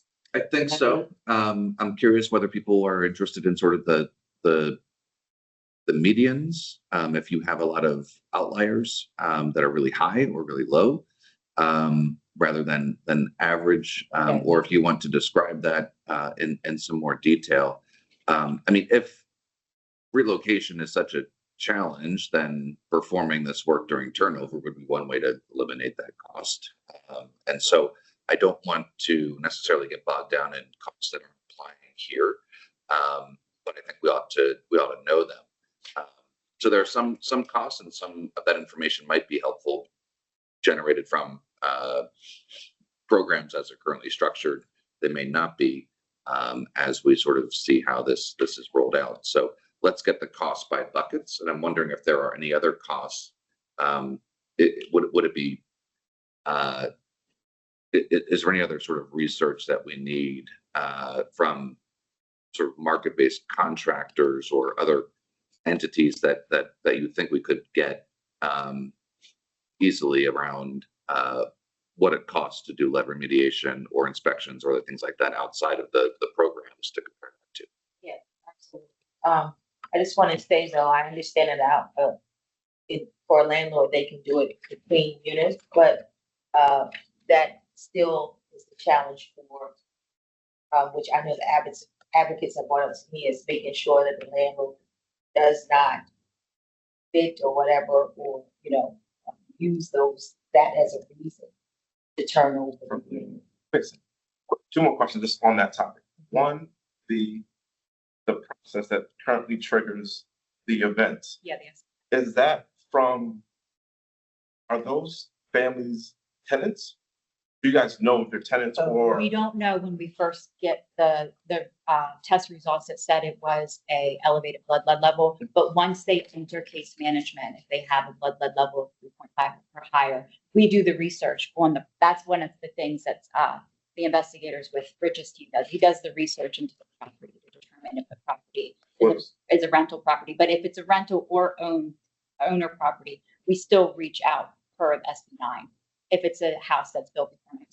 Right. So my question was, if it's occupied family home, not a rental, do they still go through the same process? For that particular charge, yeah. In Yeah, terms of for SB. location and everything else? Yes. And I have a different set of fund. I use SB9 funding. SB9 has its own set of rules.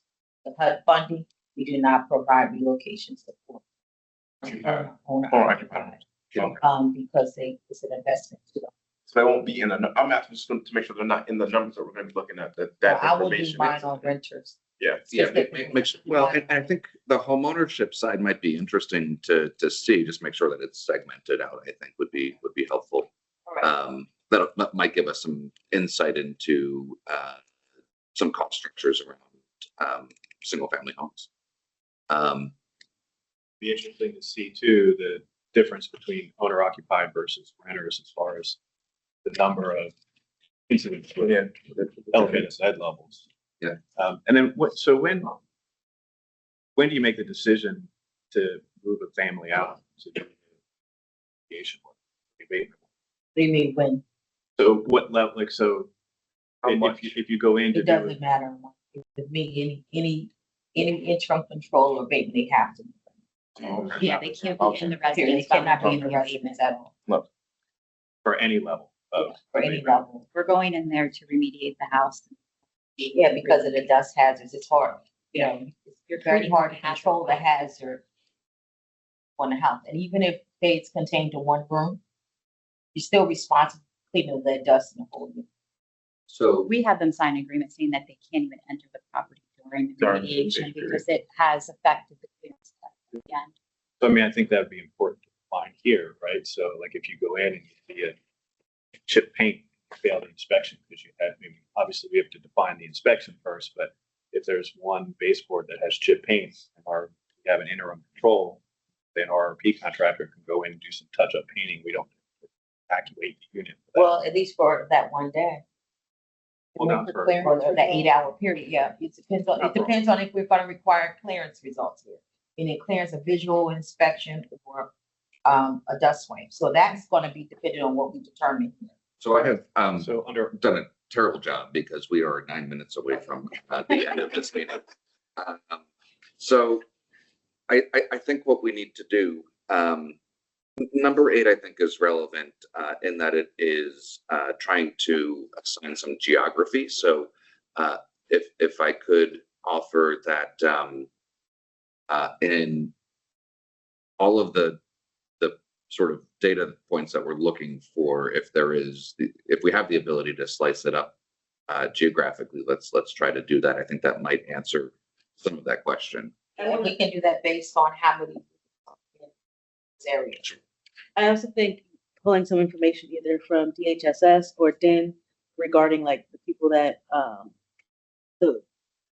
the location of folks who are showing with high blood levels having that all put together. I know uh, former labor secretary and now works with Help Initiative has been willing to put together a heat map just showing if we can get them that data where we're seeing hot spots for lead around high blood levels if we have to account for resources. But I also meant in terms of contractors, Yeah. like the whole way back through, if you can put some geography in there.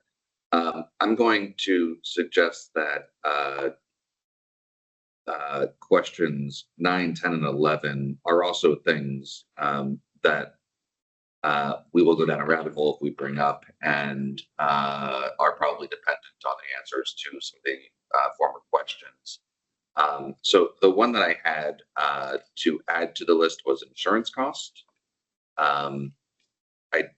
I think that's potentially a separate workforce development question, maybe under workforce development barriers more broadly. Anything else that you're concerned about in terms of broad questions in this vein that we are not looking at in this first glance here?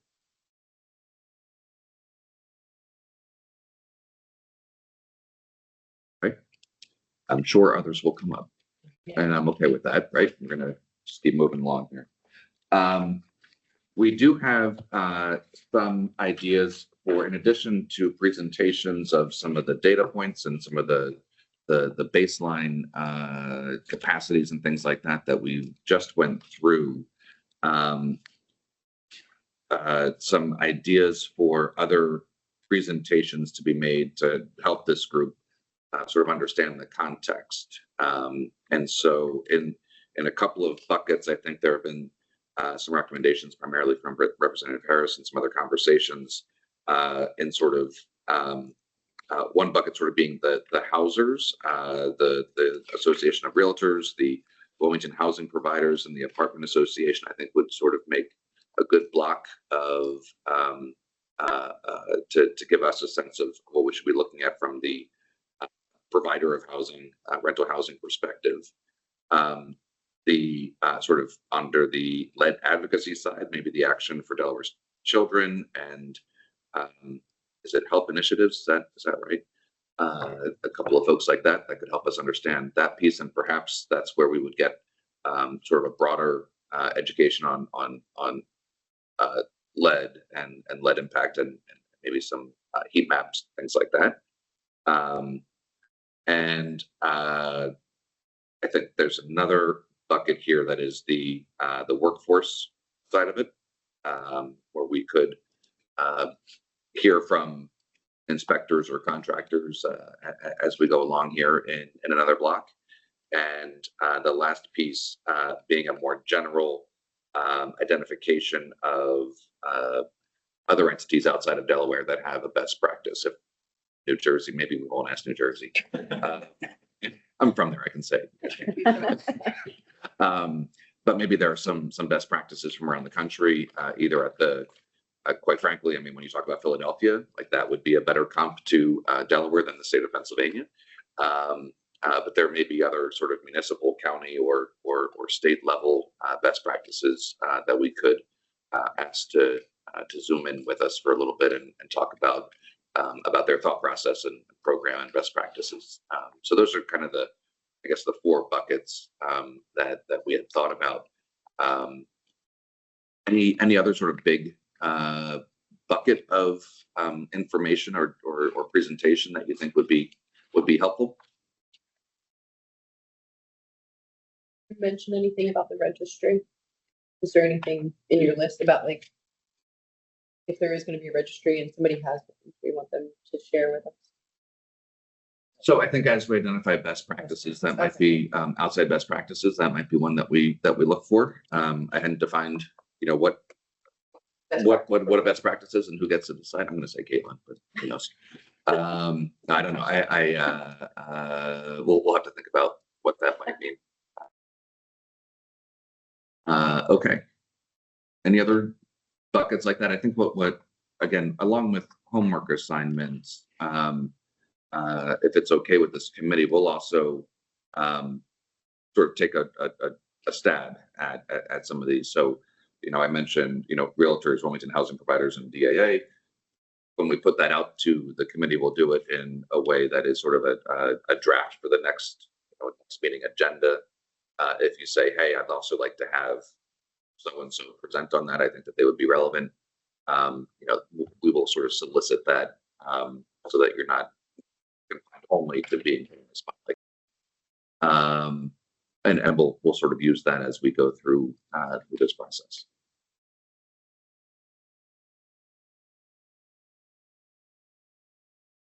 Anything else on that part? Together monthly. That is item 4 On the agenda. on the agenda. I think that's probably a good cadence. I do, again, I want to make sure that by the time we get to March 1st, that we have something that we can produce, even if it is incomplete, even if it is partial sort of set of recommendations. As the representative mentioned, we are we're going to be doing this for a while. Was it 2030? Is that really what's in there? Oh my gosh. Whew. I don't know what I'm doing tomorrow.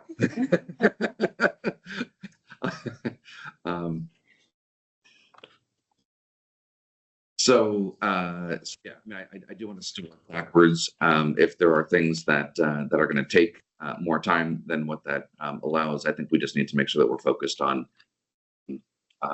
sort of backing in to those steps along the way.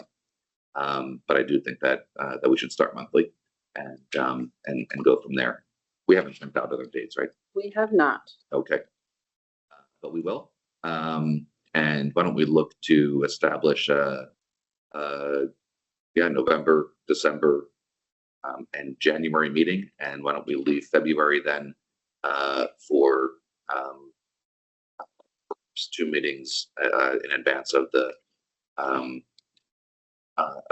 March 1 deadline, maybe to review and approve a report. Point of clarification, when you say November, December, are we just trying to get one? It's almost November. Yeah. Already. No, so this counts as October, so let's do it November into December if we can. Okay, so something before Thanksgiving and then before everybody takes it, use or loses. Loses Yeah. it all. Yeah. Okay, Sure. got it.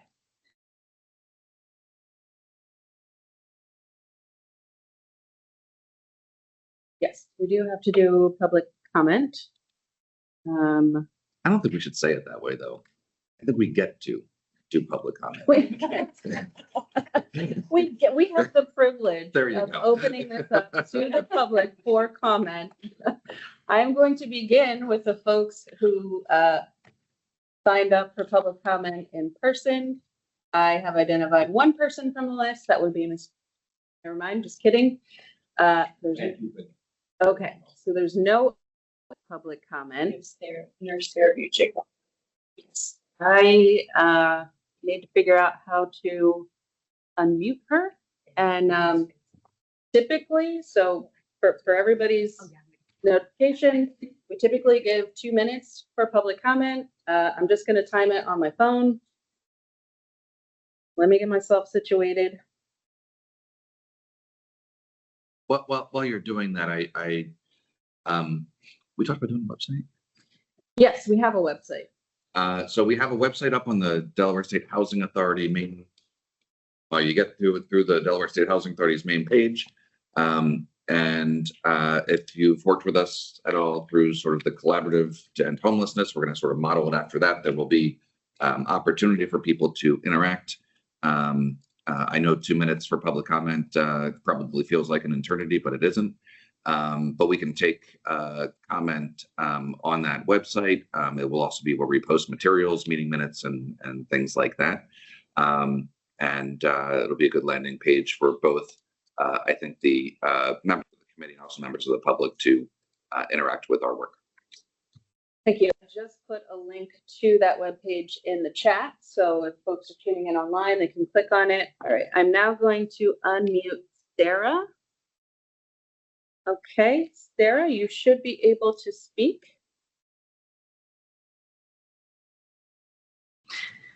Thank you so much. I appreciate the opportunity to comment today. My name is Sarah Bucic. I'm a registered nurse. I'm a parent, and I'm co-chair of Lead Free Delaware. And I've been working on lead poisoning prevention for about 10 years now in Delaware. In March of this year, DHSS stated that lead poisoning is preventable but remains a significant environmental hazard.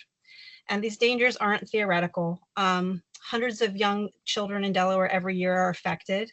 In DHS's report, 268 cases of heightened blood levels were confirmed, and over 500 young children in Delaware tested positive for lead poisoning last testing year.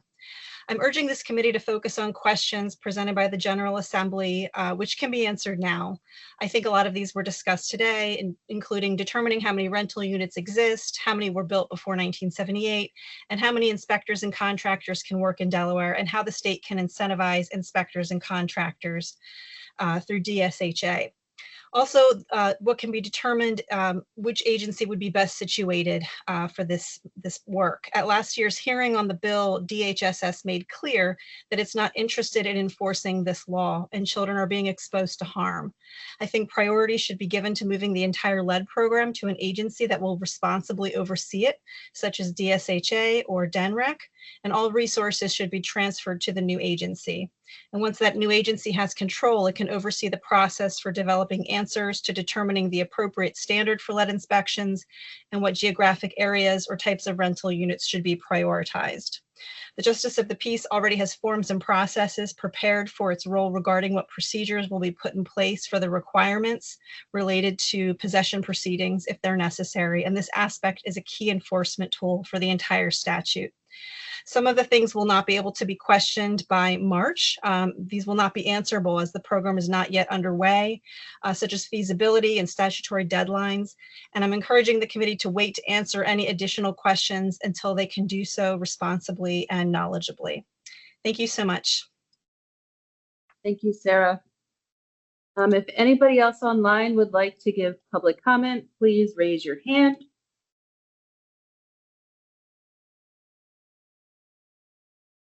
I am not seeing any other raised hands. However, we will accept additional written public comment in the next 24 hours. Those comments can be sent to my email. That is caitlin.delcallo@delaware.gov.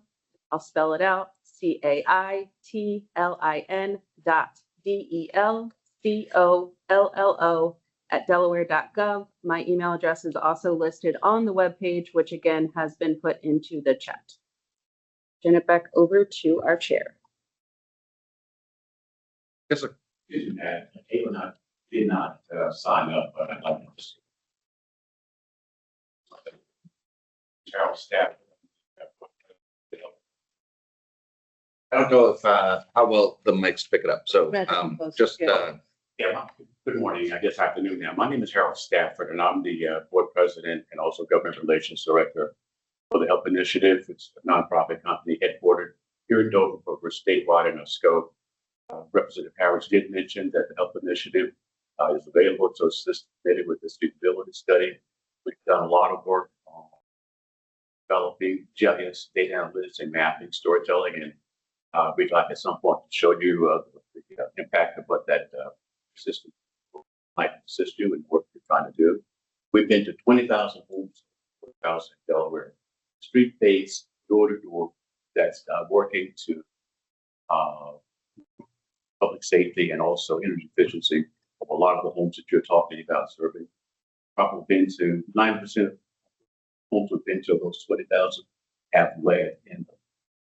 And we purchased, excuse me, with our funds, 6 lead analyzers that we provided to the Westside Family Health Organization, and they're using those machines to test kids at their health centers. And each month we've been providing a report to the parents showing the number tested and the number tested for elevated blood. So we're here to assist anywhere we can to help you meet your deadline and get this study done.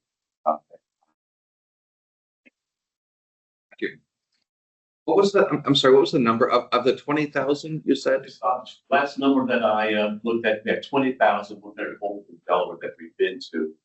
Initially installing lights. We've also done water testing in a small community down near Lincoln, working with public health. And we make window inserts.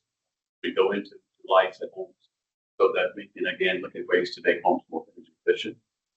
And last but not least, we have a career apprenticeship jobs training program funded through the Department of Labor. We have individuals that are hiring from these low-income communities to actually get training. We pay them $18 an hour, and we also have them enroll in one of the adult vocational technical schools, either Kent County, Sussex Tech, Delaware Skills Center. We have a group for those schools, so that not only do we bring the individuals in to make that hourly wage, but we also track to get a career in some of the special trades. You said specifically of the 20,000 that you've been into, you think that you said something about how many? We didn't test for that, just because of the age of the residents. We were working for a time with Newcastle County, because obviously they have a contract in Delaware. And we were going in, doing the lights, and we were also doing some blood testing that we were then referred back to Newcastle for the remediation and abatement. And did you mention a number? Or did I make it up? He said 90. You said 90% of the homes. are lit. Probably, but we can It's just based on the age. Gosh, call it the age. I know we have. it's not a, yeah, that's not a representative sample. All right, good. Because of the age of the homes that we've been in, Gotcha. we know that there's been a high percentage of those homes that didn't have. Thank you. And if you're willing to talk with it, if you have to, at another time, if you want to follow up. You're on the list. Okay. Yep. I have it, Gina. Yep. Don't think you're getting off that easy. Yeah. Anything else for the, thank you. Anything else for the good of the cause? If not, motion, any second? Thank you all. It's really helpful. Thank you. Thank you.